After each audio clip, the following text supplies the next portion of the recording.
Next spot असणार आहे एकविरा. तर एकविराबद्दल मोस्ट ऑफ लोकांना माहिती असेलच, पण तरी पण मला जेवढी जमेल तेवढी मी माहिती तुम्हाला नक्की देईल. स्टेट येऊन पूर्ण व्हिडिओ नक्की बघा. आम्ही आता लोणावळ्यात आलो आहे. एकविराला जायला आम्हाला अजून 2 ते 2:30 वाजतील. सो म्हणलं थोडा वेळ इथे बसून खाऊन करून घेऊया, पेटपूजा करून घेऊया. म्हणून आम्ही इथे बुवाची मिसळ म्हणून आहे तिथे आलो आहे. तर इथली मिसळ खूप फेमस आहे आणि खूप म्हणजे खूप टेस्टी लागते. सो म्हणून लास्ट टाइम आम्ही जेव्हा पंढरपूरला चाललेलो तेव्हा पण आम्ही इथेच मिसळ खाल्ली होती.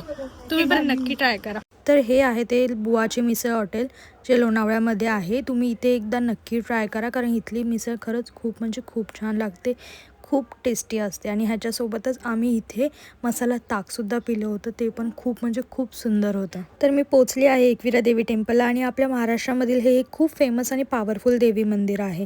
चला तुम्हाला कंप्लीट एक्सपिरियन्स शेअर करते. एंट्रीसाठी काही वेळेस ग्रामपंचायतकडून स्मॉल फी घेतली जाते. जवळजवळ 10 ते 20 रुपीज पर पर्सन असतं आणि पार्किंगसाठी पण 20 ते 50 रुपीज अप्रॉक्स फी घेतली जाते. ते तुमच्या व्हेकलवर डिपेंड करतं. विकेंड्सला इथे थोडी क्राऊड जास्त असते. हे टेम्पल कार्ला केव्स जवळ आहे. एकविरा देवी ही कोळी समाजाची कुलदेवी मानली जाते आणि खूप लोकांची स्ट्रॉंग श्रद्धा आहे. मानतात की इथे मनापासून इच्छा मागितली की ती पूर्ण होते. म्हणून भक्त इथे नवस करतो आणि इच्छा पूर्ण झाल्यावर परत दर्शनाला येतो.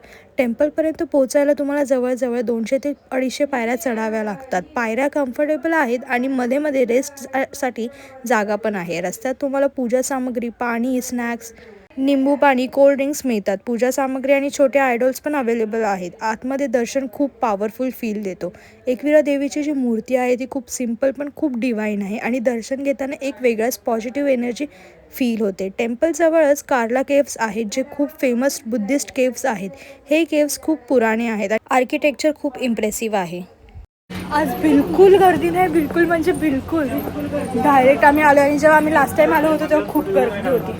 मंदिरामध्ये फोटोग्राफी अलाउड नव्हती. देवीचे फोटो काढायला अलाउड नव्हतं, त्यामुळे मी फोटो काढू शकली नाही. पण टाइम असेल तर तुम्ही हे केव्स नक्की एक्सप्लोअर करू शकता. हिस्ट्री लव्हरसाठी हा परफेक्ट प्लेस आहे आणि वरून दिसणारा व्ह्यू खूप सुंदर आहे. फायनली आमचं एकविरा दर्शन झालं आहे आणि आम्ही आता स्वामींच्या मंदिरात चाललो आहे.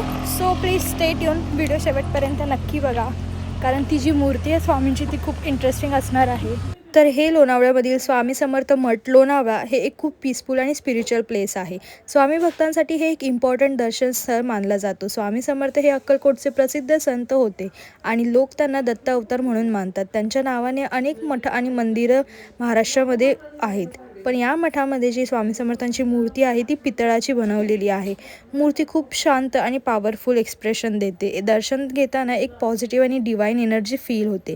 मूर्तीचं जो फिनिशिंग आणि डिटेलिंग आहे ते खूप सुंदर आहे. हे या मठातील एक स्पेशल अट्रॅक्शन मानलं जातं. मठामध्ये खूप शांत आणि काम एन्व्हायरमेंट आहे. भजन, नाम, जप आणि स्पिरिच्युअल ॲटमॉस्फिअरमुळे रिलॅक्स फील येते. तुम्ही पण नक्की व्हिजिट करा आणि सबस्क्राईब करायला विसरू नका. भेटूया नेक्स्ट पार्टमध्ये. बाय.